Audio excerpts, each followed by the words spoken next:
Hey, it's Josh and Brian here with the Leonhardt Team, Coldwell Banker Realty. We sell over 150 homes a year, and this is why you shouldn't trust your Zestimate.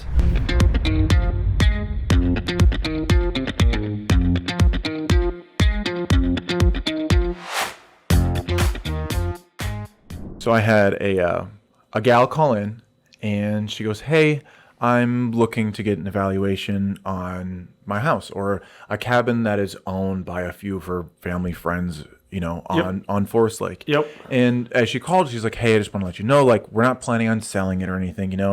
We just want to get an evaluation. We're not planning on listing anything." So she kind of felt bad for asking me to do work that wasn't going to really lead into anything. And I told her, it's like, "Hey, completely fine. I'm here to help. Right. Let me see how many different ways that, what else you're looking to do. Why are you asking for the valuation? What's the plan for it? Why are you doing it? Let me see if I can steer you in the right direction." Right. So met him at the house, kind of went through the house, kind of gave him a couple of things, like, "Hey, you could maybe add some value here, or also take a look at this. It looks like you have some water running into this area. Foundation might be getting a little wet and damp from this area here. Yep. So add a gutter." And there was just a couple of those things. And then I put it all into a report, and then with the market analysis, and then went through on it just as a video and sent it to her. And she was, just so grateful and like, "Hey, thank you for doing this. I'll buy you lunch." I'm like, "You don't have to do anything like that." So Right. I think it's we are just here to help. Like, I will do things for free for you just to help. Yep. I think it's something like that, for her to ask for something, it was very easy for me to just go, "Yeah, of course, let me help out." Take a couple hours, get Yes. this figured out, and help you out. Yeah, and I think then in that too came this other scenario where it's going, okay, we're going based off this evaluation to essentially kind of sell the property to one of the people in it, kind of thing. One of the family members. Yep. And it was a big discrepancy on what is the value of the house. Because I go through and give them the valuation, right, which realize that what we do is based off an opinion, right? Yep. This house there's not very many comps for a house like this out Right. there. It's a very unique house, I think. But then also, what they did is they went, "That value isn't right because this is what Zestimate says." Oh, good old Zillow, So helping them out. Exactly. So we go over to Zestimate and we go, "Okay, why is this valuation $75,000 higher than my evaluation?"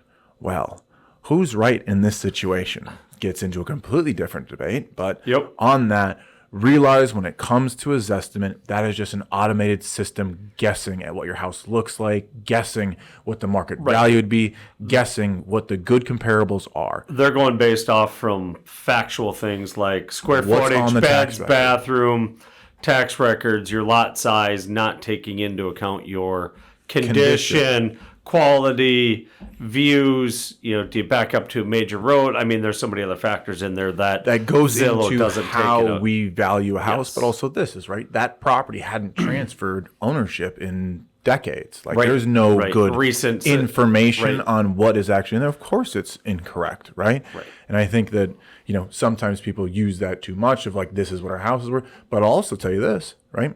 As soon as you list your property, right? Let's say it's below that Zestimate. Yep. That Zestimate will change Correct. automatically. Yes. You list above that Zestimate will change Yep. automatically. Yep. So And a lot of times it changes when you actually put the house on the market based off of the number of views and saves that your listing has compared to other listings in the local area. So Yeah. that's why I've had that a few times where I had a buyer that wanted to make an offer on a house over in Osceola. The Zestimate was $25,000 less than what they were listed at, but they had 4 offers, and they're like, "Well, I don't think we should offer anywhere close." It's like, well, let's give it a day or two. And highest and best wasn't due for a few days, and she checked Zillow again like 6 hours later, and it had jumped $30,000. She's like, "Well, how does that happen?" And I'm like, "Well, look at the number of saves and the number of views on it." So yeah, it's a moving realize that a Zestimate is usually, it's a fairly good indicator. Right. It's usually not Get you in the ballpark. Yeah, it'll get you in the ballpark. You can kind of use it as reference for the most part, but to get an actual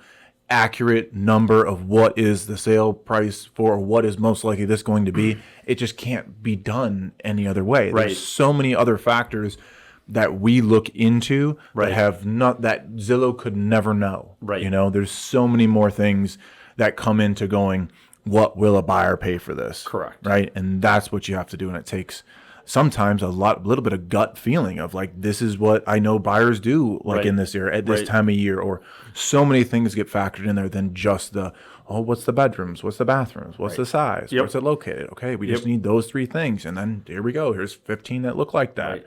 It's not quite that simple. No. And it's a lot more in depth than that. But on that note is just to go, hey, should we trust Zestimate all the time? No, not all the time. Is it a good reference point? Yeah, it's not bad, especially if you have a pretty common house. It's and it's not sold usually recently. You're probably going to get a fairly close estimate. You're not.